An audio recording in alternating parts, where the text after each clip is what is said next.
Bonjour et bienvenue, merci d'être avec nous pour ce 9e volet des WinLab Innovation Live, les webconférences de l'incubateur du 3CA BTP. Vous le savez, les WIL, ce sont des webconf pour vous apporter un éclairage sur les enjeux et les nouveaux usages de la construction. Au sommaire aujourd'hui, les baromètres du BTP, du 3CA BTP.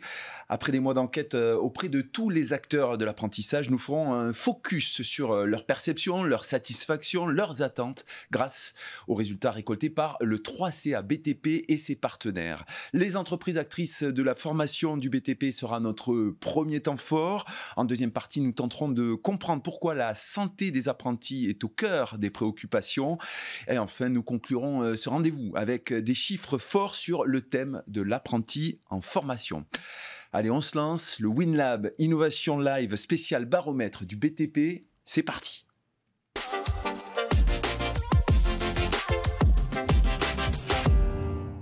Et pour parler de ce thème, les entreprises actrices de la formation, nous sommes avec deux experts. Franck Lenuellec, directeur marketing, développement et innovation stratégique du 3CA BTP. Bonjour Franck. Bonjour Stéphane, bonjour à tous.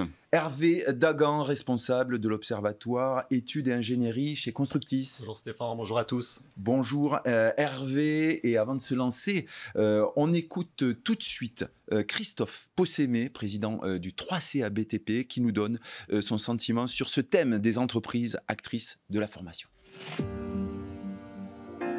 Alors, rappelez que le 3CA est un organisme paritaire.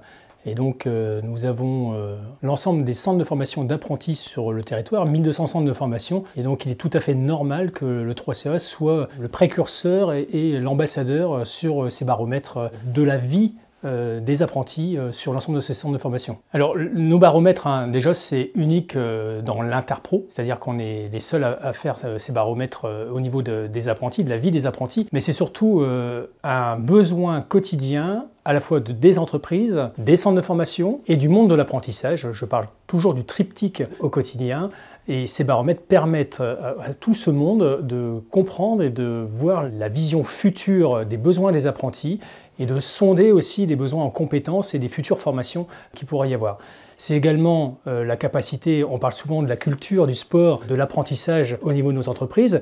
Et donc ces baromètres aussi permettent de détecter les envies des apprentis au quotidien, des 100 000 apprentis dans le monde du bâtiment et travaux publics sur l'année 2023.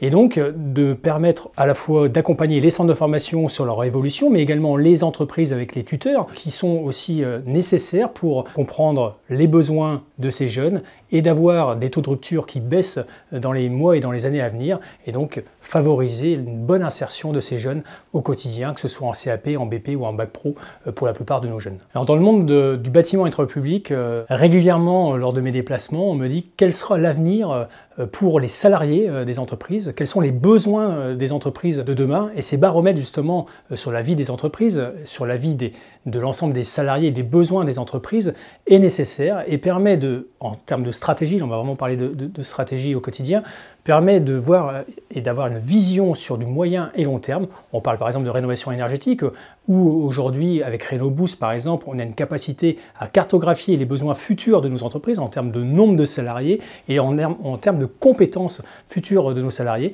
Et donc ces baromètres permettent et permettront justement de regarder loin, de regarder devant et donner des envies, et que à la fois les entreprises, les organisations patronales et syndicales et les centres de formation réfléchissent aux besoins de demain en termes de qualité de formation, en termes de compétences, en termes aussi de nouveaux métiers pour demain, toujours à destination des futurs apprentis qui seront bien sûr nos employés de demain dans nos entreprises. Et on revient en plateau et on va se poser la question de pourquoi on peut affirmer que les entreprises sont actrices de la formation BTP. Franck ? Les entreprises sont actrices de la formation BTP parce qu'aujourd'hui, elles contribuent massivement à former les apprentis. Aujourd'hui, ce sont près de 105 000 apprentis par an qui passent par l'apprentissage. 70% des entreprises formatrices sont des entreprises de moins de 11 salariés, moins de 20 salariés, pardon. Et donc, elles contribuent à transmettre un savoir-faire et donc à contribuer à la montée en compétences de la filière. Hervé ? Pour compléter ce que vient de dire Franck, oui, elles sont actrices, c'est déjà c'est elles qui connaissent leur marché, c'est elles qui connaissent le besoin des clients. Puis après, aller en formation, ça demande quand même une démarche. Il faut que l'entreprise elle fasse une démarche, qu'elle trouve un organisme de formation, qu'elle fasse la démarche pour financer son action auprès de son OPCO ou d'un autre financeur, pour financer son contrat d'apprentissage. Donc oui, ça nécessite de la part de l'entreprise qu'elle soit actrice de bout en bout quand même de la démarche. Alors il y a un sujet qui symbolise ce rôle moteur des entreprises, c'est celui de la rénovation énergétique. Hervé, vous avez mené une enquête auprès de 600 entreprises et on a donc un état des lieux très précis de l'existant, des attentes et des besoins. Tout à fait. Alors c'est une étude de l'Observatoire des métiers du BTP, donc qui est l'observatoire paritaire des branches du bâtiment et des travaux publics, et qui a donc réalisé l'année dernière une étude sur les besoins liés aux emplois, aux compétences du marché de l'entretien-rénovation. Donc c'était un peu plus large que strictement la rénovation énergétique, mais c'était tout ce marché, on va dire, qui se distingue du neuf, le marché de l'entretien-rénovation. Et une des choses qui a été faite, c'est qu'on a donc interrogé 600 entreprises du bâtiment qui réalisent des travaux dans le champ de l'entretien-rénovation. Elle nous a interrogé sur comment évolue ce marché, comment est-ce que vous percevez sa croissance, quels besoins de recrutement, de formation vous avez. Et en effet, les réponses aux questions nous ont apporté quelques enseignements assez intéressants. Alors, quelques chiffres, justement. Oui, alors par exemple, on leur a demandé, est-ce que vous faites plutôt des chantiers de rénovation globale ou plutôt des chantiers par geste ou par bouquet de gestes? Et donc, ce qui ressort dans les 2/3 des cas, c'est plutôt de la rénovation par geste. Donc, on vient installer une pompe à chaleur, on fait une action d'isolation. Et puis, dans 1/3 des cas, là, plutôt la rénovation globale, ce qu'on appelle le bouquet de gestes. Après, on leur a demandé la perception de la croissance de ce marché, parce qu'on dit beaucoup, c'est le grand chantier de demain, la rénovation énergétique. Comment est-ce que les entreprises perçoivent ça? Alors là, c'est un peu plus mitigé. Il y en a 50% qui nous disent oui, ça va croître, et puis les autres sont un peu plus mitigés. Bon, en gros, on attend de voir comment le carnet de commandes va évoluer. Et puis, un point important, alors évidemment, la grande majorité des répondants sont des TPE, parce que c'est ça la nature de nos entreprises du bâtiment. Et donc, ce qui ressortait très fortement, c'était attention, il ne faut pas compter exclusivement sur les grandes entreprises, qui ont leur rôle à jouer évidemment, mais il va falloir travailler avec l'ensemble des TPE, des artisans du bâtiment, et pour ça, il va falloir trouver la manière de bien coordonner les différents corps d'État, de bien faire travailler tous ces intervenants ensemble. Ça, c'est une clé de ce sujet de la rénovation. Franck, un commentaire sur ces premiers chiffres? Je suis totalement d'accord avec ce que dit Hervé, c'est qu'il y a l'interopérabilité. Et dans l'interopérabilité, il faut entendre aussi vision globale du chantier, de la partie éco-conception, de la rénovation, réhabilitation, et puis ensuite sur tout ce qui est l'usage. On sait aujourd'hui que dans l'empreinte carbone d'un bâtiment, une grande part est liée à l'usage du bâtiment, et donc c'est nécessaire aujourd'hui que les entreprises, au-delà d'avoir une vision globale du chantier, doivent prendre en considération la vie à l'intérieur du bâtiment. Et dernier point, un élément que l'on oublie assez peu, c'est le décret tertiaire et décret Bax qui rentre en vigueur au 1er janvier 2025, c'est qui oblige à monitorer les bâtiments pour réduire leur empreinte carbone. Donc ça, c'est un élément important à prendre en considération dans le gisement des rénovations énergétiques. Les entreprises ont été également interrogées sur la façon dont elles coopèrent avec les autres entreprises ou avec les autres acteurs dans le cadre des marchés de rénovation. Qu'est-ce qu'elles ont répondu? Oui, tout à fait. Alors ça, c'est un point qu'on a particulièrement creusé dans le questionnaire. Donc on leur a demandé, est-ce que vous collaborez, vous coopérez avec vos homologues, avec vos collègues autres entreprises du bâtiment? Donc déjà, il y en a les 2/3 qui nous disent non, on ne collabore pas, on vient faire notre action, on vient faire notre lot, mais on n'a pas particulièrement de coopération avec les autres. Donc ensuite, ce tiers d'entreprises répondantes qui nous ont dit oui, on coopère avec d'autres, on a demandé du coup comment ça se concrétise cette coopération. Alors les questions pouvaient se cumuler, c'est pas une réponse unique, donc déjà il y en a 85% qui nous disent on fait de la sous-traitance. Donc ça, évidemment, c'est la modalité prioritaire de coopération. Voilà, je sous-traite parce qu'il y a une entreprise qui a obtenu le marché puis qui sous-traite les autres lots. Il y a la co-traitance informelle dans 15% des cas. Donc, je connais un collègue qui fait tel lot, il me passe un coup de fil, tiens, tu veux pas t'occuper, là, je prends un marché. Est-ce que ça se passe par le bouche à oreille? Et cette co-traitance informelle est quand même, représente quand même 15% des répondants. C'est un acte sur 6. Voilà, c'est ça. Et ensuite, on a posé des questions plus spécifiques sur le groupement momentané d'entreprises, donc qui est on va dire pas vraiment aussi une sorte de statut juridique, une solution juridique qui peut être utilisée par les entreprises lorsqu'elles interviennent comme ça sur ce type de marché.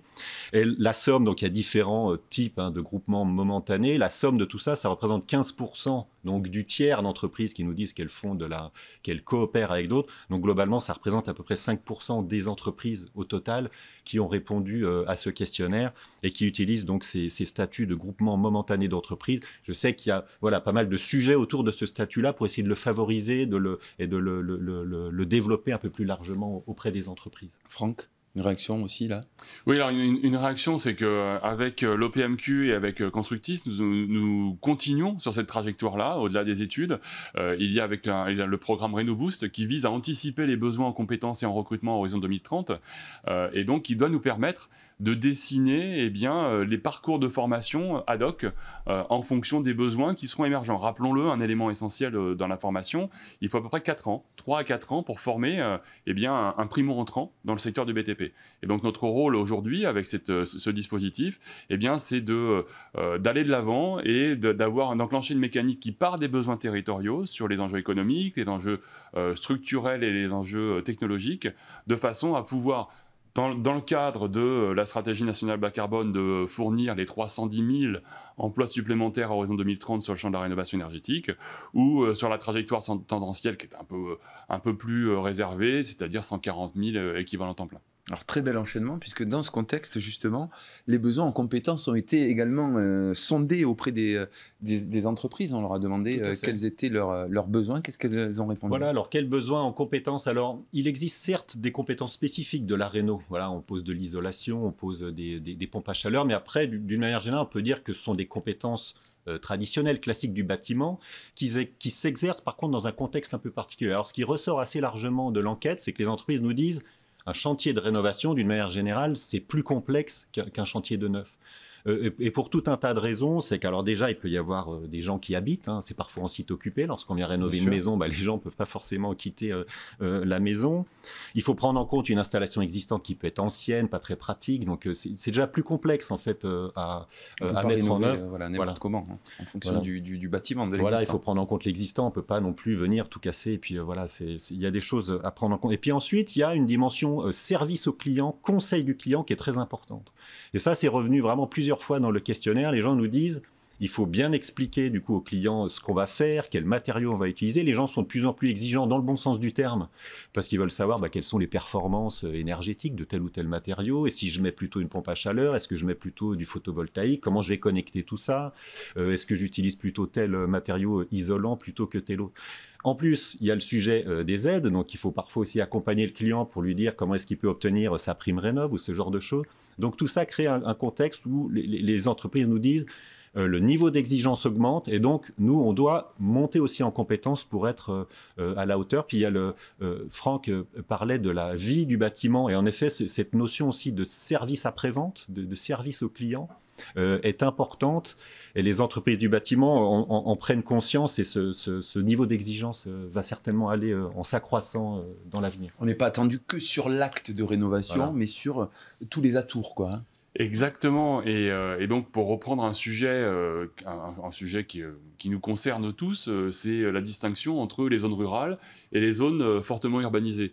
Aujourd'hui, la rénovation énergétique ne doit pas être simplement bornée à un bâtiment, mais le bâtiment dans un environnement, dans un contexte. Et on voit aujourd'hui que rénover un bâtiment dans une ville comme Paris va impliquer de prendre en considération des îlots de fraîcheur, de l'impact de l'environnement extérieur sur la rénovation du bâtiment. Ça, c'est le premier point.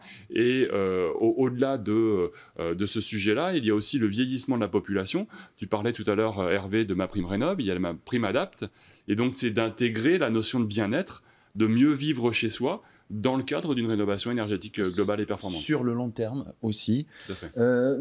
Ça veut dire, ça suggère que plus tard, on aura des nouveaux métiers, des nouvelles formations, des nouvelles... il faut créer, il faut penser, anticiper sur les attentes aussi, et pour tout ce qui concerne la rénovation. Oui, c'est ça, c'est qu'aujourd'hui, nous avons des formations qui répondent bien, mais bon, peut-être pas assez en termes de volume d'apprenants, de primo-entrants, mais qui répondent bien aux enjeux actuels. Notre enjeu aujourd'hui est de comprendre ce que les artisans, ce que les entreprises auront besoin demain, d'ici à 2030.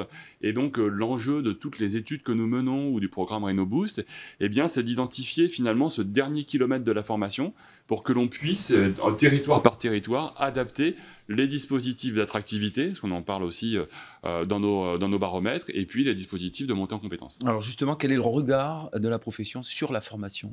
Alors c'est vrai qu'on a des résultats qui sont intéressants, mais qui sont mitigés aussi sur le sujet.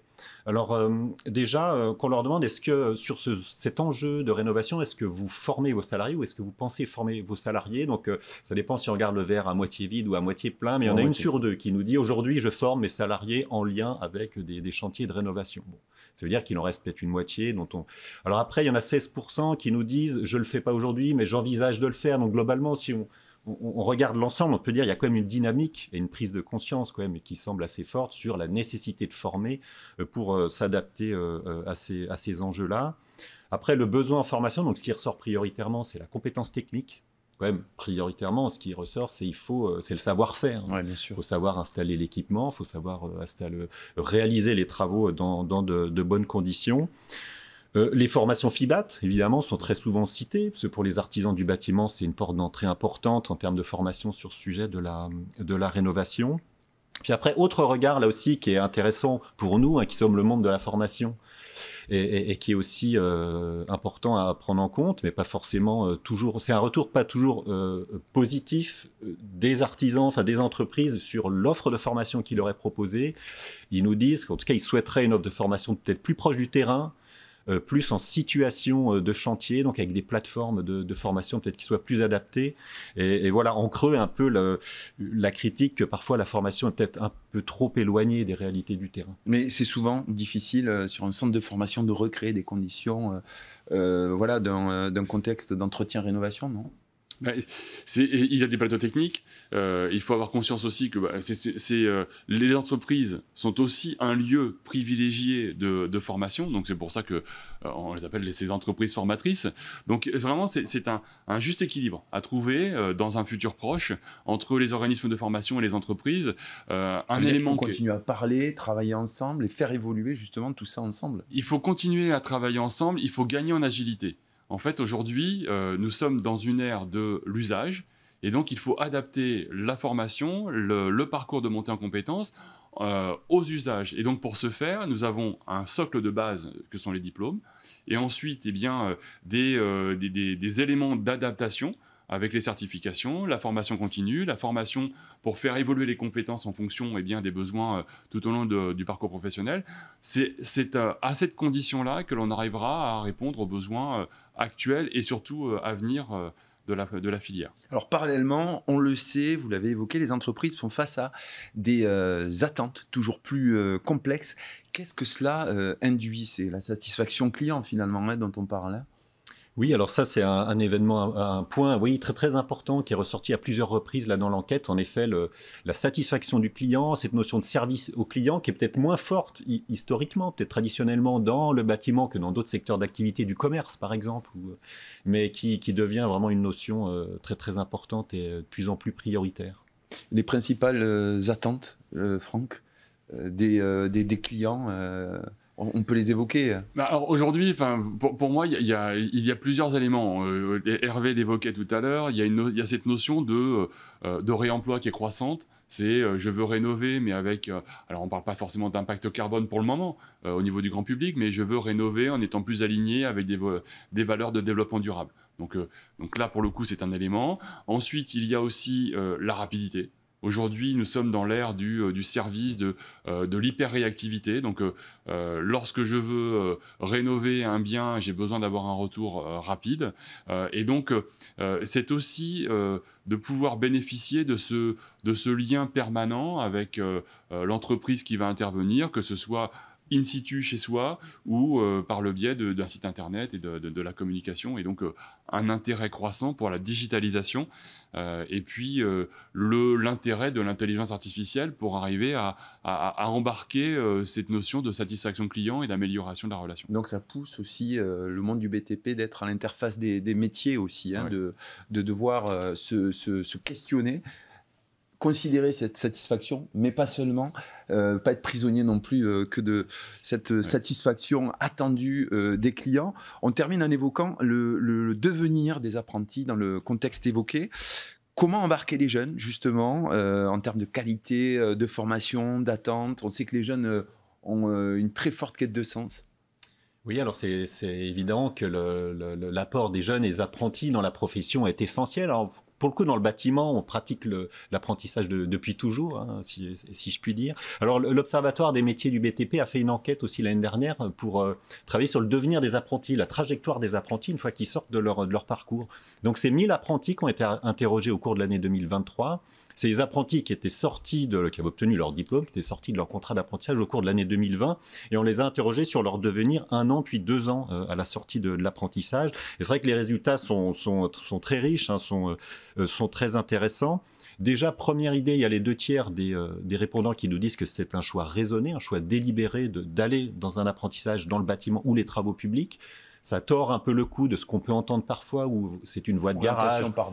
Par défaut, etc. En réalité, on se rend compte que c'est à peine 5% des répondants qui disent « j'ai fait ça parce que je n'avais pas trop de choix ». C'est très très faible. Et puis ensuite, sur l'entrée en emploi, au bout d'1 an, on en a à peu près un peu moins de la moitié qui sont en poursuite d'études et 44% qui sont en emploi.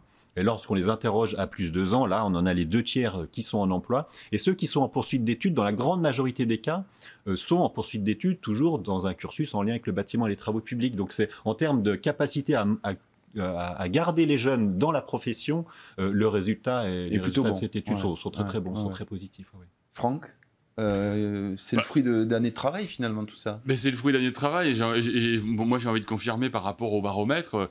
Aujourd'hui, 51 des apprentis qui 51%, pardon, merci. 51% des apprentis déclarent avoir envie d'apprendre un vrai métier. C'est pour ça qu'ils sont devenus apprentis et pas apprenants ou qui n'ont pas suivi une autre. Oui, c'est ce format qu'ils ont choisi. Hein. Exactement. Et puis aussi 56% qui choisissent le métier par goût. Donc on a réussi à inverser la vapeur. Et moi, ce que j'aime beaucoup aussi, c'est cette notion, alors pardon pour cet anglicisme, mais de reverse mentoring. Aujourd'hui, on sait que les jeunes, cette génération Z, cette génération alpha qui représentera les deux cumulés, près de 50% de la population active en 2030, sont des natifs du digital et doivent accompagner, au-delà d'apprendre, doivent être des éléments de transformation de la filière et a fortiori des entreprises pour les rendre plus adaptables, les rendre plus agiles et les rendre plus digitales, si on peut dire. Oui, mais il faut se pencher dans ce baromètre, dans ces baromètres du BTP, du 3CA BTP pour avoir encore plus d'informations et d'analyses sur le secteur. Merci à tous les deux pour cette analyse sur les entreprises actrices de la formation. On a compris pourquoi c'était le cas. On passe tout de suite à notre deuxième partie. Merci. Merci. Merci à vous.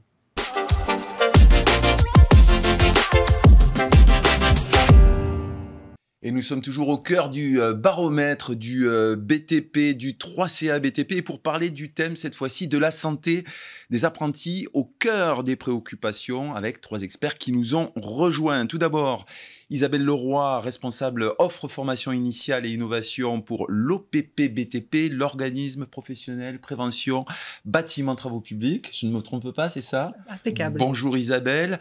Clarita Béni, chargée de mission en santé des jeunes au ministère de la Santé et Prévention. Bonjour Clarita. Bonjour. Et Jonathan Meillette, ingénieur formation santé et prévention au 3CA BTP. Bonjour Jonathan. Bonjour.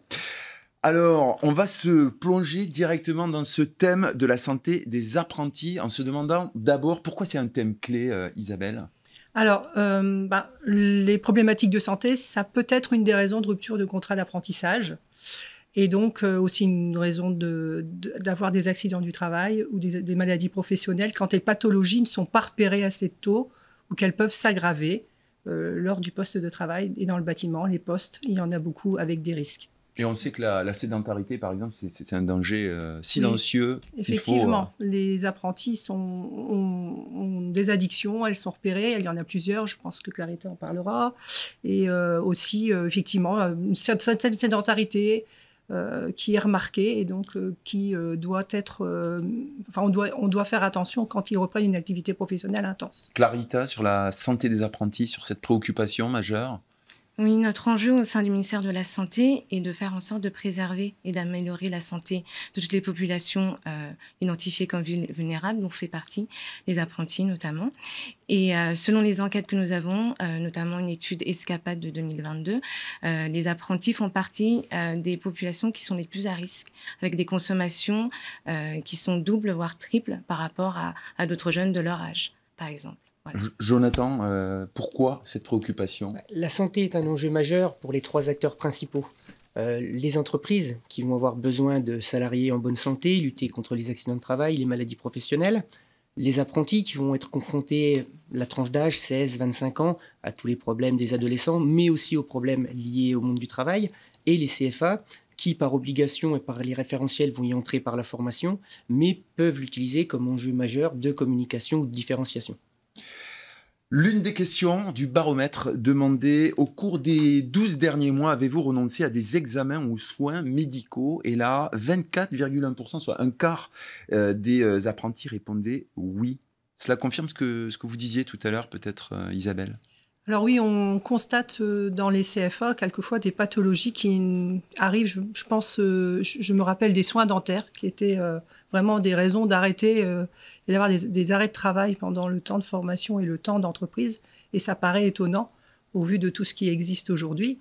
Je pense que les jeunes, ils sont un peu, ils ont une interprétation de leur santé qui est très optimiste et parfois le minimum n'est pas toujours fait. D'où l'importance dans les établissements de mettre en place des plans d'action pour se préoccuper à la fois de la santé, de la prévention et bien d'autres sujets que l'on peut trouver dans les projets d'établissement. Clarita, agir pour limiter le renoncement aux soins, c'est fondamental. Oui, agir pour le renoncement aux soins est une question fondamentale pour assurer une bonne prise en charge en santé, sachant qu'il y a souvent une corrélation entre catégories socio-professionnelles et renoncement aux soins. Et cela semble se confirmer selon les données de l'enquête pour les jeunes apprentis. Jonathan, sur l'accès aux soins. C'est un problème qui est déjà repéré dans les CFA, qui se professionnalisent d'ailleurs sur ces points-là, où ils vont repérer plus facilement. Ils ont des services, notamment les services socio-éducatifs, qui prennent en charge ces jeunes-là. Et actuellement, il y a des déplacements de jeunes chez des spécialistes. On voit également, ça commence à venir, des spécialistes qui viennent prendre des permanences dans les CFA. Et dans un avenir proche, on peut imaginer des centres de santé, par exemple, à l'intérieur de ces centres-là. Alors, en parallèle de ces 25%, enfin, de ce quart d'étudiants qui disaient qu'ils avaient renoncé à des examens, à des soins médicaux, 41,3% disent qu'ils n'ont pas renoncé parce qu'ils pensent qu'ils n'avaient pas besoin d'examen. Comment on peut expliquer ça? C'est très subjectif comme sujet. Enfin voilà, c'est le constat que l'on fait sur le terrain, d'avoir des problématiques qui remontent et pour lesquelles peut-être que les problématiques d'addiction, les problématiques de sédentarité, les problématiques d'alimentation ne sont pas des sujets non plus pour les jeunes apprentis. Or, en l'occurrence, pour être bien au poste de travail, tous ces sujets-là doivent être réglés. Ça veut dire qu'il y a un vrai travail d'éducation à la santé à mener. La santé, c'est un vrai sujet de préoccupation. Dans une précédente enquête, il y avait un chiffre aussi qui était intéressant. L'un des précédents baromètres. Oui, tout à fait. Alors, a priori, en 2022, lors du précédent baromètre, on avait constaté que 73% des sondés, les établissements, n'avaient pas de référent santé forcément dans leur établissement. Donc ça, c'est un travail que l'on mène avec le 3CA BTP aussi. L'OPP BTP accompagne les établissements sur le champ de la formation de formateurs, sur les volets prévention. On intervient, et donc formation de formateurs, formation de chefs d'établissement et accompagnement avec des outils qui correspondent aux jeunes, donc qui peuvent les attirer. Le jeu, par exemple, est un moyen pour leur faire prendre conscience que, effectivement, la santé, c'est important et la prévention, au départ, d'un contrat en apprentissage dans le BTP, c'est très important. Oui. Voilà, donc le jeu... alors, sans tomber dans l'addiction, parce que je vois ça peut toujours être un jeu raisonnable et un jeu sérieux qui leur permet de prendre conscience des dangers. Vous parliez de référents, Jonathan. Qui sont ces référents? Je vais nuancer, moi, un petit peu ce chiffre, parce qu'il y a des référents dans les CFA, mais qui vont être des référents prévention, des référents sécurité, des référents santé. Il y a peut-être un souci au niveau, finalement, non pas du titre que l'on va donner, mais vraiment clarifier les missions par rapport un diagnostic local. Ça va être important de faire un diagnostic local, de déterminer des missions, et c'est ces missions-là qui vont être clés pour ce fameux référent. Effectivement, c'est essentiel d'avoir un référent santé, c'est une évidence. Vous avez mené des enquêtes avec le ministère sur ces sujets-là, Clarita? Oui, avec une enquête que nous avons menée en 2022, en lien avec le ministère du Travail, un établissement sur 2 a au moins un référent santé, et il y a ou un axe santé dans leur projet d'établissement. Et nous avons mené du coup avec le ministère du Travail un travail. Allez-y. Un travail important, oui, pour sonder justement cette population. Et vous avez établi des guides également. Oui, exactement. Nous avons travaillé sur un guide qui vise à appuyer les référents santé. Donc ce guide a 2 objectifs principaux: sensibiliser les établissements sur la santé et aussi outiller les référents en santé. En fait, l'idée, c'est de pouvoir aider le référent en santé à mettre en place des actions de prévention et de promotion de la santé au sein des établissements en se mettant à la place des apprentis. C'est une manière assez ludique de pouvoir échanger, en tout cas sur des enjeux de santé. Et ce guide reprend plusieurs thématiques qui sont importantes au vu des apprentis, que ce soit la conduite addictive, la santé mentale et autres. Les substances psychoactives, l'environnement, l'alimentation et l'activité physique, la prévention des maladies infectieuses, la vie sexuelle et affective. Le but de ces guides, c'est quoi? C'est que chacun puisse s'en emparer?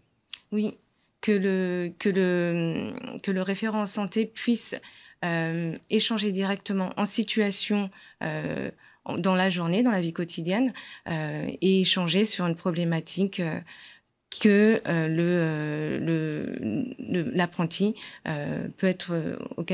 l'apprenti peut être confronté. C'est outiller les CFA, aider chaque intervenant sur cet accompagnement évoqué par Clarita. Isabelle, vous abondez? Alors, on abonde complètement. Les formateurs sont les relais très importants. Je souligne aussi en ce moment, avec l'augmentation du nombre de contrats d'apprentissage, le fait qu'il y a des départs en retraite aussi dans les CFA comme dans le bâtiment. Voilà, une augmentation aussi des flux de nouveaux entrants formateurs, de nouveaux entrants de personnel d'encadrement. Et il ne faut pas négliger toute cette, il faut être vigilant sur l'accompagnement de ces personnels qui arrivent. Avec le 3CA BTP, on est occupé très souvent de travailler autour de la pédagogie aussi, de la prévention et de la santé, pour que ces personnels qui arrivent assurent la continuité sur ce sujet qui est fort important. Vous aussi, vous avez mis en place des outils, des documents. Alors, on a des outils qui sont accessibles pour les formateurs sur notre site internet. Donc, avec un peu d'accompagnement, on peut très vite les prendre en main et les utiliser. Des outils pour les formateurs, des outils aussi pour les jeunes, comme je vous l'ai dit, avec des jeux qu'on peut trouver sur smartphone, sur le store, qui va concerner les nouveaux entrants. Parce qu'on a remarqué que les jeunes en contrat, les petits débuts de contrat sont très accidentogènes pour les jeunes. Et donc, il est important de les sensibiliser très, très vite avec leurs mots, avec leurs codes. Et donc, on a utilisé un jeu sur smartphone qui est un peu... Mais ça complète ce que disait Jonathan sur cette capacité à rassembler tous les acteurs, à la fois les entreprises, à la fois les CFA et à la fois les étudiants sur ces sujets-là. C'est ça, c'est un travail conjoint en fait. On a les outils du ministère. Nous, notre rôle, c'est de le transformer en pédagogie, en formation, et d'aller la dispenser dans les CFA, à l'aide de l'OPP notamment, que ce soit sur les formateurs, mais également sur les personnels de direction. Il y a un gros travail à faire sur les personnels de direction pour qu'ils puissent prendre conscience de l'importance de maîtriser la prévention et la santé pour leurs jeunes. Je dirais tout au long de leur formation aussi, parce que les jeunes, on essaie de les interpeller au début, quand ils sont novices dans le métier, et ensuite de maintenir leur connaissance sur la prévention par le biais de challenges. On a un très gros challenge national qui s'appelle 100 minutes pour la vie, qui est réalisé historiquement aussi en partenariat avec le 3CA BTP et qui permet aux jeunes de continuer à se former. Oui, parce que l'apprenti peut être en bonne santé au début de ses études, puis avec le salaire, la pratique professionnelle, ce nouveau rythme peut-être, finalement, laisser filer ses préoccupations. Probablement aussi occupé d'abandonner parfois ses pratiques sportives, on l'a constaté. Jonathan. Oui, mais c'est le fameux chiffre avec le jeune en bonne santé. Les jeunes s'estiment en bonne santé Oui, mais comment est-ce que ce chiffre a été obtenu? Le jeune est en première année, il n'est pas encore forcément conscient de tous les risques, de tous les dangers qu'il y a derrière, il n'est pas soumis au TMS, et il va se comparer finalement à ses copains, donc il est en bonne santé. Par contre, ce qui est sûr, c'est que automatiquement, à un moment donné, l'accès au monde du travail va engendrer un stress, que ce soit mental ou physique, et là, ça va dégrader sa santé. Alors, ça nous permet de rebondir sur un chiffre. Dans l'enquête, la part des répondants qui disent que leur état de santé est bon, voire très bon, est de 78,8%, hein, presque 80%, un chiffre stable sur un an. Comment l'interpréter, justement, Jonathan? Justement, c'est ce chiffre-là, en fait, c'est un ressenti. Donc on est sur du ressenti pour le jeune, il se sent en bonne santé. Est-ce que c'est une réalité? C'est pas forcément sûr. Le passage du collège, du lycée, où il pratiquait encore de l'EPS, au passage au monde professionnel, où il va avoir des contraintes de temps, des contraintes de fatigue, va automatiquement diminuer sa pratique sportive ou son activité physique de loisir. Et par définition, cette baisse-là va engendrer d'autres pathologies. Et c'est par la suite que ça peut se dégrader. Sur cette perception peut-être biaisée, Clarita, quelle est votre analyse, votre sentiment? Oui, il n'est pas étonnant que ces jeunes, parce que c'est une population jeune, estiment qu'ils soient en bonne santé. Donc, comme du fait de leur jeune âge, ils ont un moins besoin de santé en tout cas. Donc voilà. Et donc il faut intervenir dessus. Est-ce que le fait qu'il y ait peut-être plus de garçons que de filles, on sait que les filles sont aussi plus sensibles dans ces filières, on sait que les filles sont plus sensibles à leur santé que les jeunes hommes. Ça peut-être joue un rôle aussi, non? Non.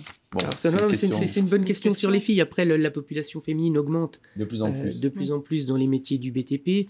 Effectivement, la semaine dernière, il y avait une très belle manifestation sportive qui s'appelle Les Filles à l'honneur, qui est une manifestation sportive non compétitive. Donc, on se retrouvait avec des jeunes filles qui venaient pratiquer du sport, découvrir de l'activité. Effectivement, il y a un engouement, c'est sûr.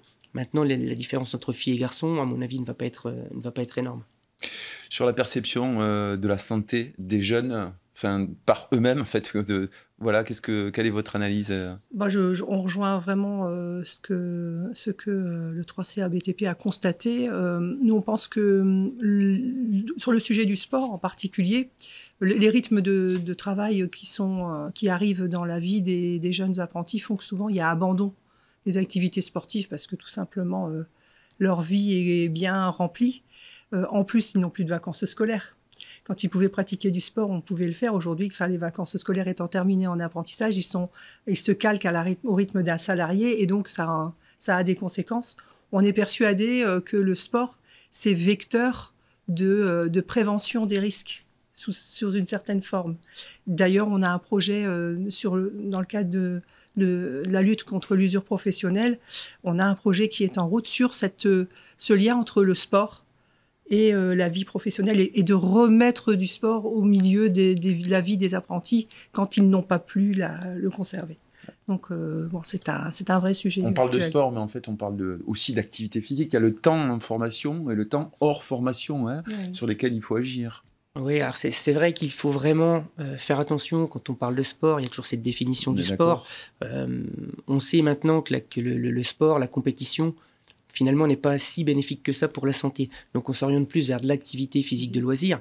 Et dans les CFA, effectivement, on a le temps de formation où il va y avoir de l'EPS, éducation physique et sportive, mais on est bien dans de l'éducation physique et pas dans de la compétition.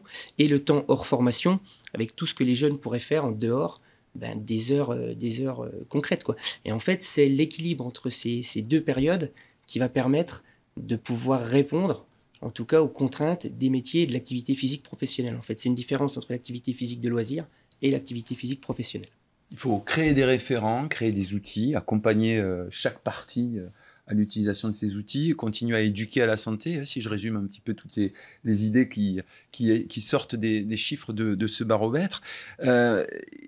Mener un projet global dans les CFA, c'est ce qu'on a entendu aussi, donc avec des référents bien identifiés, qu'ils soient sécurité et prévention ou santé. Allez, puisqu'on est dans une année olympique et qu'on parle de santé et de sport, est-ce que finalement ça peut pas être un vecteur fédérateur, le sport? Parce que quand on parle de sport, on parle aussi d'alimentation, on parle aussi de lutte contre l'addiction, on parle aussi de sommeil. Alors, effectivement, c'est un Ou levier activité certain. physique en fonction des temps. C'est un levier certain, c'est sûr. Notamment par le biais d'appel à projet, appel à candidature. C'est-à-dire qu'au 3CA, on lance appel à projet, appel à candidature. On a 2 appels à candidature. Un qui s'appelle les Jeux des apprentis du BTP, qui ne peut pas être plus explicite en fait, mais finalement qui reste encore axé un petit peu compétition. Donc on a travaillé une partie pédagogique sur tout le contenu, nutrition, etc., etc. Mais ça reste de la compétition. Par contre, on a un appel à candidature qui s'appelle BTP, bien dans ta peau, bien dans ton poste. Alors là, j'insiste sur l'ordre. C'est important parce que, en fait, on privilégie le fait d'être bien dans sa peau, en premier, la santé globale, pour être bien dans son poste. Donc ce dispositif-là, il accompagne une 40aine de CFA actuellement et il va se voir dopé à la rentrée prochaine pour devenir un vrai dispositif sur les 2 temps, et à la fois pédagogique et à la fois hors formation, et concerner les encadrants des CFA, le personnel des CFA, puisque c'est important aussi, il faut que le personnel soit en bonne santé, et les apprentis. Bien dans ta peau, c'est aussi bien dans ta tête. On parlait de santé mentale tout à l'heure avec Clarita, on est d'accord, hein, c'est un état global. Et vous le disiez, hein, le rôle du sport, c'est aussi prévenir l'usure professionnelle. Alors oui, on a cette mission actuellement à l'OPP-BTP de travailler au plan de l'usure professionnelle, hein, de remédier et d'accompagner les entreprises et donc d'accompagner aussi les établissements sur ce champ-là et de donner, d'outiller et d'accompagner avec les moyens, les partenaires du BTP et du sport sur ce champ-là. J'insiste beaucoup sur le fait qu'il faut prévoir, c'est un plan d'action qu'il faut avoir. La prévention, on a l'habitude de la définir dans les entreprises par un plan d'action, un document d'évaluation des risques. Et bien, le plan d'action santé aussi dans les CFA doit être présent, comme toute autre chose. Ça peut être la mobilité, ça peut être plein de sujets. Ne pas être trop ambitieux, mais d'avoir des ambitions qu'on tienne doucement, c'est mais pas un sûrement. gadget, c'est effectivement une partie prenante du projet global de l'établissement. Oui, tout à fait. En 2 mots, votre conclusion sur ce sujet, la santé des apprentis au cœur des préoccupations. On commence avec vous, Clarita. Notre objectif au sein du ministère de la Santé est de pouvoir impulser et décliner de manière homogène les politiques de santé et de prévention. Et cette impulsion, qui doit être structurelle, peut se faire autour du référent santé. Et donc, le guide que nous avons mis en place peut servir de base pour ce référent santé pour agir. Et car il y a des bases solides, validées, sur lesquelles le référent peut s'appuyer pour parler de santé de manière ludique avec les jeunes. Et, il est disponible où sur Guide ? Il est disponible sur le portail de l'alternance. Jonathan, de votre côté ? En fait, la santé, ça ne doit pas être un axe obligatoire, ça doit surtout être un axe incontournable, mais tout comme la prévention. C'est-à-dire que c'est incontournable, il faut créer un cercle vertueux pour les trois acteurs principaux qu'on a cités en début de reportage. Les 3 acteurs, c'est ça, les 3 acteurs apprentis, entreprises et établissements doivent s'y retrouver et ils doivent créer un dispositif. Moi, je rejoins Isabelle sur le ponctuel, ça ne fonctionne pas. Le ponctuel, ça ne fonctionne pas. Créons un dispositif, on part d'un diagnostic local, on fixe des actions et on se le garde en fil rouge toute l'année pour que ça devienne incontournable. Isabelle ? Simplement, en conclusion, rapprochez-vous des outils qui sont déjà à disposition. Chez tous les partenaires, l'OPP-BTP en ligne, il y a pas mal d'outillages sur la prévention. Les outillages continueront à être mis à jour. Plus les plans d'action vont éclore, plus on accompagnera d'établissements, plus on ressortira aussi les besoins des différents établissements pour que chaque partenaire puisse outiller du mieux possible pour faire avancer les sujets de santé, de prévention et de pratique sportive. Et se rapprocher aussi des experts que vous êtes ici. Merci à tous les 3 pour cette analyse. On passe tout de suite à la 3e partie de ce webinaire.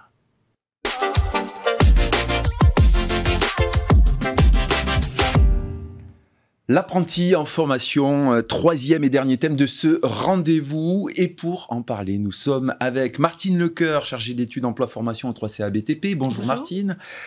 Jean-Daniel Fontange, directeur du campus de Toulouse et Muret de BTP CFA Occitanie. Bonjour. Bonjour. Et Nicolas de Harojo, responsable des projets socio-éducatifs 3CA BTP. Oui, bonjour Stéphane. Alors, l'orientation, la satisfaction, la pédagogie, l'accompagnement, c'est Ce sont 4 parties pour développer notre thème, 4 parties. Mais juste avant, Martine, rappelons pourquoi ce baromètre est porteur de sens. Alors le BVA, donc le baromètre vie apprenti, c'est la plus grande enquête menée en France auprès des apprentis. Il existe depuis 2011-2012. Chaque année, on a près de 30 000 répondants. L'an dernier, 150 CFA ont répondu, donc c'est vraiment une enquête marquante. On peut s'appuyer sur les résultats, on a des résultats probants. L'intérêt pour les CFA, c'est d'identifier leurs points forts, de communiquer dessus, et puis aussi de corriger les points faibles et de mettre des actions en place pour les corriger et de regarder l'année suivante si les actions ont porté leurs fruits, puisque c'est un baromètre. D'une année sur l'autre, on a tendance à poser les mêmes questions. Donc un baromètre qui a du sens, qui est porteur de sens, qui s'appuie sur un socle solide, qu'on peut faire évoluer aussi, et qu'on peut adapter à son quotidien. C'est ce que vous nous dites. C'est ça, tout à fait. D'ailleurs, depuis la réforme de la voie professionnelle, on a modifié le questionnaire, et on le modifie tous les ans d'ailleurs, grâce à un groupe de travail dont fait partie Jean-Daniel, pour faire évoluer le questionnaire, pour qu'il s'appuie sur les préoccupations du moment. Et il est passé à une fréquence annuelle pour que les CFA puissent s'en servir pour se baser dessus, pour renseigner les indicateurs de la certification Calliope. Donc c'est un véritable outil pour les établissements. Jean-Daniel, vous avez suivi cette démarche avec pour votre CFA, racontez-nous. Ah oui, j'utilise les résultats du BVA depuis 2013, donc depuis mon arrivée dans le réseau, dans les différents CFA que j'ai dirigés, d'abord en Auvergne, puis aujourd'hui en Occitanie. Et il y a dans le BVA des indicateurs dont je ne pourrais plus me passer aujourd'hui, on va dire, pour piloter mon CFA. À la fois parce que, comme le disait Martine, un très grand nombre d'apprentis est interrogé, donc ce qui donne de la valeur aux données qui nous sont proposées, et aussi de par la récurrence de ces enquêtes, c'est un baromètre, donc on peut mesurer des évolutions. À titre d'exemple, il y a 2 ans, mon CFA a connu une chute brutale de satisfaction. Donc effectivement, ça ne fait pas plaisir. On s'interroge. Mais on s'interroge. On a envie de comprendre. Et grâce à l'équipe du 3CA BTP, on peut avoir les moyens de comprendre. En l'occurrence, je me suis aperçu déjà dans l'application elle-même, qui est en ligne et utilisable par les CFA partenaires, que j'avais des grosses différences de satisfaction en fonction des filières. Donc ça a attiré mon attention, j'ai commencé à gratter un peu, et j'ai pu élaborer une hypothèse qui était que c'était les parcours aménagés qui, chez moi, posaient problème. Je me suis tourné vers Martine Lecoeur et Yavuz Elverdi, et ils m'ont peaufiné, on va dire, l'analyse, fait des tris croisés, etc., ce qui m'a permis de valider ces hypothèses. Et derrière, une fois ces résultats établis, j'ai pu mettre en ordre de marche mon équipe pour changer les choses. Et 2 ans après, eh bien, 1 an après, on a le taux de satisfaction, le taux de satisfaction est revenu. Donc c'est vraiment un outil opérationnel. D'accord, dont tout le monde peut s'emparer. Vous confirmez, Nicolas, que c'est un outil solide ? Oui, tout à fait, c'est un outil précieux puisqu'on a déjà de nombreuses informations, comme l'ont dit très bien Martine et Jean-Daniel, et puis c'est un outil d'aide à la décision et de pilotage des équipes de direction. L'exemple donné par Jean-Daniel est tout à fait probant. Dans mes expériences précédentes, j'étais moi aussi membre d'équipe de direction du CFA de Montpellier, et c'est vrai que c'était un outil très intéressant pour nous. C'est aussi un outil qui permet de valoriser le travail des équipes. Quand les résultats sont bons, c'est très valorisant pour les équipes de voir ces bons résultats et de voir qu'ils sont appréciés et reconnus aussi par les jeunes. Voilà, donc c'est un outil qui permet une analyse qualitative, je dirais, et donc de prendre directement des mesures correctives pour pouvoir toujours développer la qualité de son établissement. On est en train de dire à tous les établissements qu'il faut solliciter Martine pour avoir des analyses précises.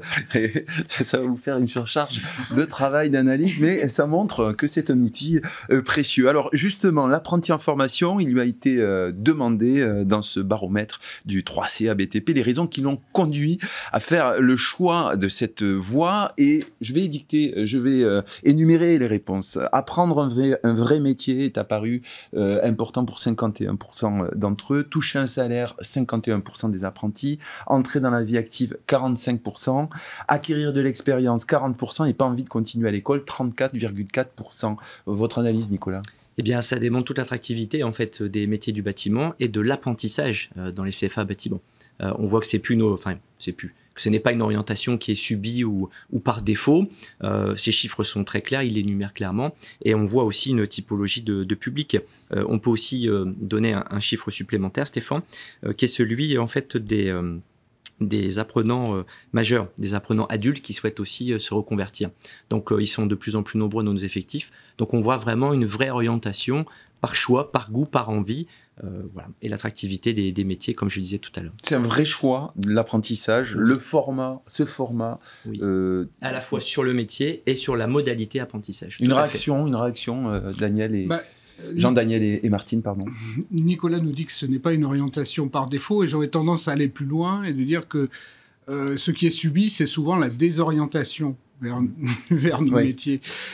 C'est particulièrement frappant s'agissant des jeunes femmes. Quand on échange avec celles qui sont dans nos CFA, on mesure le combat qu'elles ont dû mener contre leur entourage, au sens large, familial, amical, scolaire, pour pouvoir aller au bout de ce qu'elles avaient envie de faire. C'est particulièrement frappant chez les jeunes femmes, mais c'est vrai aussi assez régulièrement chez les jeunes hommes, ce qui valide une nouvelle fois l'importance de continuer à travailler sur ces questions de valorisation du métier, dire ce que sont nos métiers, l'innovation, etc., pour poursuivre ce travail sans relâche. Martine ? Oui, il y a d'autres questions du BVA qui montrent que les apprentis perçoivent l'apprentissage comme une véritable voie de réussite. Ils sont fiers d'être apprentis, ils considèrent qu'il vaut mieux préparer son diplôme en étant apprenti qu'en étant élève. Ils considèrent qu'être apprenti, c'est réussir ses études. Donc vraiment, on voit, ils ont choisi le métier et a posteriori, quand ils sont eux-mêmes en apprentissage, ils sont ravis d'être apprentis et ils sont persuadés d'avoir fait le bon choix. Alors, on parlait d'orientation subie. Qu'est-ce qui séduit dans ce mode de formation, Nicolas ? Je pense que l'attrait en fait d'une formation alternée entre le CFA et l'entreprise est vraiment le point fort de l'apprentissage, et c'est ce qui séduit le plus les jeunes d'aujourd'hui. Ça a toujours été un moteur, je pense, vraiment de motivation important, mais aujourd'hui avec les publics, les générations actuelles, je pense que ça a vraiment le vent en poupe. On dit même que l'apprentissage, c'est la voie royale vers l'insertion professionnelle, et tous les chiffres le montrent, que ce soit les politiques de l'État qui sont très volontaristes aussi sur l'apprentissage, et puis les résultats très encourageants du BVA, eh bien ça nous encourage à toujours poursuivre dans cette voie. Et l'exemple, ce que disait Martine aussi, des jeunes qui réussissent, qui obtiennent leur diplôme, qui vont aussi, ils poursuivent pour beaucoup, en CAP ils vont en BP, certains continuent aussi dans le supérieur. Beaucoup d'entre eux prennent des fonctions, ils vont être chefs d'équipe, créer leur propre entreprise. Donc ce sont des vrais modèles en fait pour tous les jeunes. On pense notamment aux jeunes collégiens. Quand on a les portes ouvertes par exemple, eh bien, ce sont les jeunes qui vont montrer l'exemple aux un petit peu plus jeunes qu'eux. Et donc on a une vraie dynamique de réussite autour de l'apprentissage.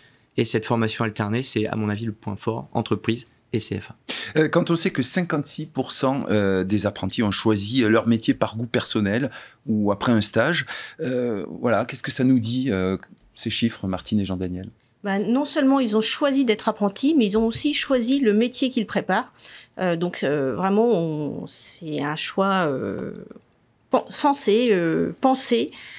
Donc la plupart viennent dans le BTP parce qu'ils ont envie de faire quelque chose de leurs mains.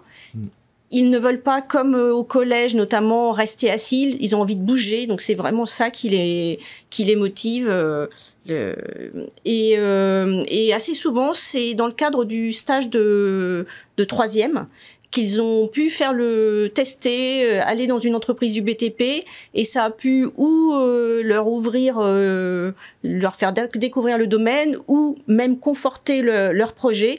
Et on voit vraiment de plus en plus au travers du BVA l'importance des stages.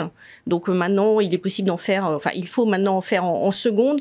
Donc c'est vrai que la multiplication de ces stages peut conforter le projet, et après ça réduit aussi les taux de rupture des contrats. Donc c'est vraiment une bonne chose, et c'est vraiment crucial pour orienter vers le domaine. C'est une bonne chose pour tout le monde, Jean-Daniel. Et cette découverte du métier en situation réelle est essentielle.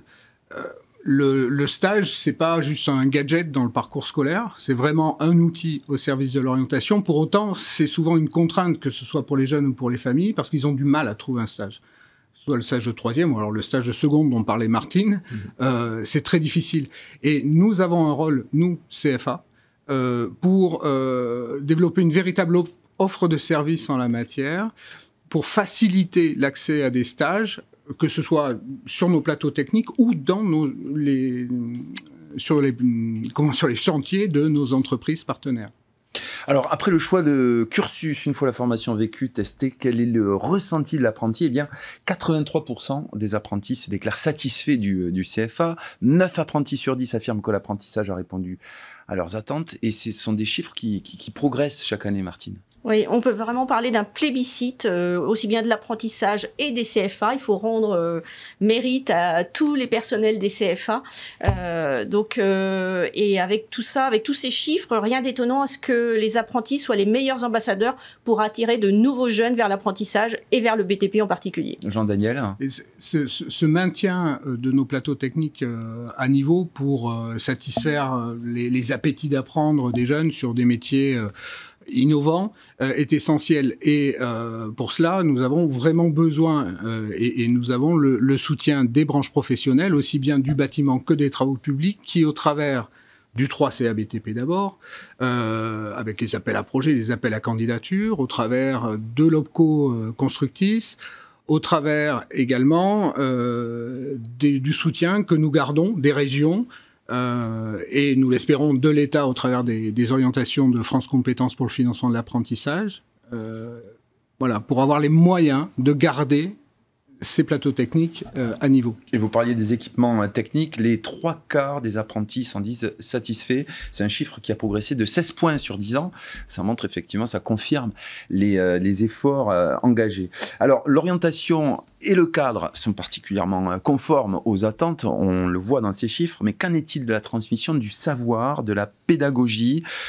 Dans l'enquête, il ressort que 85% des apprentis sont satisfaits de leur formation. Comment on peut vivre ça? Comment on peut s'en satisfaire, nous aussi, finalement? Et déjà, il faut féliciter les équipes pédagogiques des établissements. C'est la première des choses, déjà, pour leur enseignement de qualité. Et Stéphane, je voudrais aussi donner quelques petites précisions sur le chiffre que vous avez annoncé. On peut aussi préciser que les enseignements professionnels intéressent près de 90% des jeunes. Et l'enseignement général, lui, est jugé aussi intéressant à près de 70%. Et c'est une augmentation de près de 9 points par rapport au BVA d'il y a 10 ans. Donc on voit là aussi un investissement très important dans la qualité pédagogique des établissements, au même titre que la qualité des plateaux techniques. Et on voit que les résultats portent leurs fruits. Jean-Daniel, ça confirme la capacité de pilotage que présente cet outil, en fait. Tout à fait. Ce baromètre, c'est un véritable outil de pilotage de la qualité.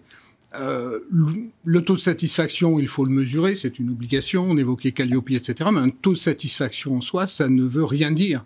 L'intérêt de ce taux, grâce à BVA, c'est que je peux le comparer dans le temps.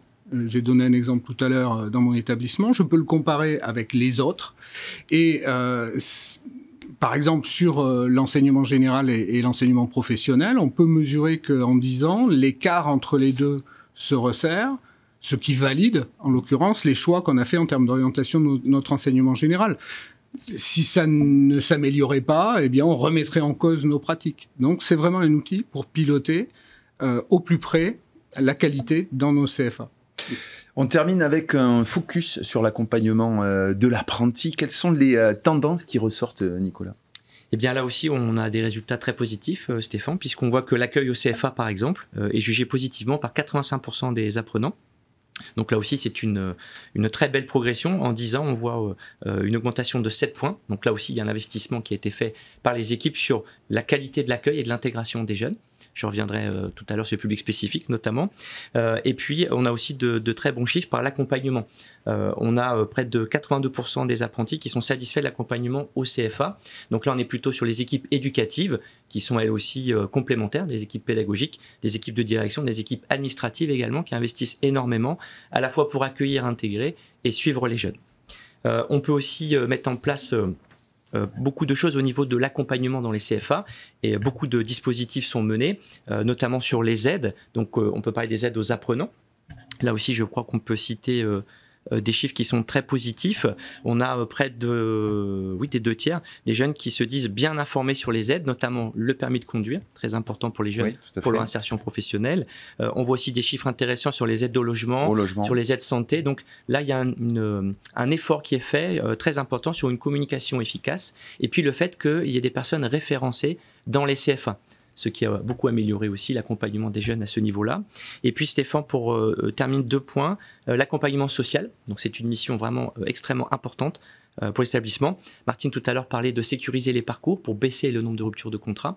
Et on voit que quand il y a un incident personnel, financier lié au logement, eh bien, les jeunes peuvent être amenés à rompre leur parcours. Et donc les CFA investissent beaucoup dans cet accompagnement social avec un réseau de partenaires. Et l'idée, c'est d'identifier rapidement les difficultés des jeunes, de les repérer et puis de les orienter vers les partenaires qui peuvent les aider. Le dernier point, l'accompagnement, et pour l'accueil bien évidemment, l'accompagnement des personnes en situation de handicap. Là aussi, il y a des investissements importants qui sont faits. Les régions ont mis en place des formations pour les référents handicap. Chaque établissement a un référent handicap. Et là, on voit aussi que les chiffres sont en nette amélioration. Donc, il y a un investissement qui est fait, des personnes qui sont qualifiées et qui s'investissent pour aider et accompagner les publics spécifiques, notamment les personnes en situation de handicap. Donc bravo aussi à toutes ces équipes éducatives. On voit qu'ils concourent énormément à la fois à la réussite des jeunes et à leur insertion professionnelle. Jean-Daniel, votre vécu sur l'accompagnement de manière globale? Là aussi, on peut mesurer les effets de ce que l'on met en place. Donc cette fois-ci, c'est une augmentation de la satisfaction régulière que nous avons pu observer dans mon CFA. Une dizaine de points gagnés en 10 ans, donc on gagne 1 point par an.